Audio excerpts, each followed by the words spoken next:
আমরা সুস্থ ধারার রাজনীতি চাই। আমরা আওয়ামী লীগ চাই না, আমরা বিএনপি চাই না, আমরা জামাত চাই না, আমরা নতুন কাউকে চাই।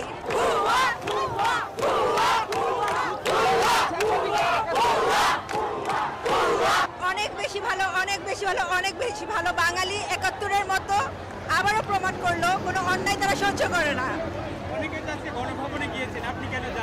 আমি লেট করে ফেলছি। ওর শাড়িগুলো আমার অনেক পছন্দ ছিল, জামদানিগুলো আমি নিতে চাইছিলাম, বাট আমি লেট করে ফেলছি। হ্যাঁ হ্যাঁ, জামদানি এবং মোদি যে ওকে কান্দি বরমগুলো গিফট করছিল ওগুলা। অবশ্যই ভেবেছি। খুনি কখনো বুক চিতিয়ে দাঁড়াতে পারে না। আবু সাইদ ভাইরা খুনি ছিল না, ওরা বুক চিতিয়ে দাঁড়িয়েছে। সে ছিল খুনি, চোর, দেশের সব সম্পদ লুট করে খাইছে, সে তো অবশ্যই পালাবে। আপনি গণভবনে গেলেন, গিয়ে ওনাকে পেলেন, কি করতেন? থাপ্পড় মারতাম, জুতা দিয়ে মারতাম।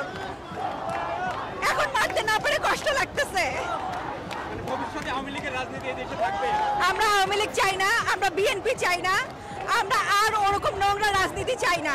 আমরা চাই সুস্থ ধারার রাজনীতি, যারা জনগণের কথা বলবে, যারা জনগণকে বুঝবে। এই হাসিনার শাসনামলে এখন মানুষের মত প্রকাশের একটা স্বাধীনতা, একটা হস্তক্ষেপ ছিল। এটা সবচেয়ে ভালো আপনারা জানেন। আপনারা নিউজ প্রকাশ করতে পারেন নাই। আপনারা নিউজ প্রকাশ করতে পারছেন?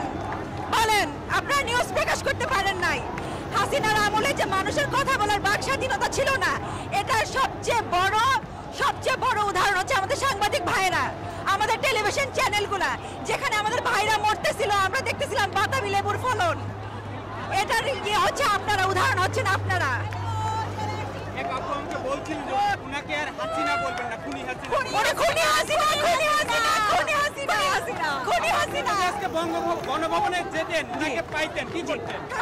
আমি ওরাকে কি করতাম আমি নিজে বলতেও পারবো না। এখন আমি কি করি?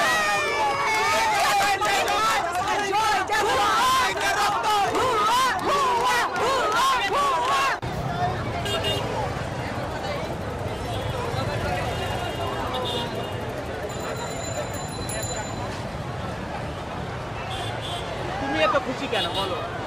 আমি খুশি কারণ শেখ হাসিনা চলে গিয়েছে। স্বাধীন হয়েছে। আপা, অনুভূতি কেমন আসলে আপনাদের আজকে? আজকে অনুভূতি হচ্ছে যে আজকে বাংলাদেশ স্বাধীন হয়েছে, একরকম বলা যায়।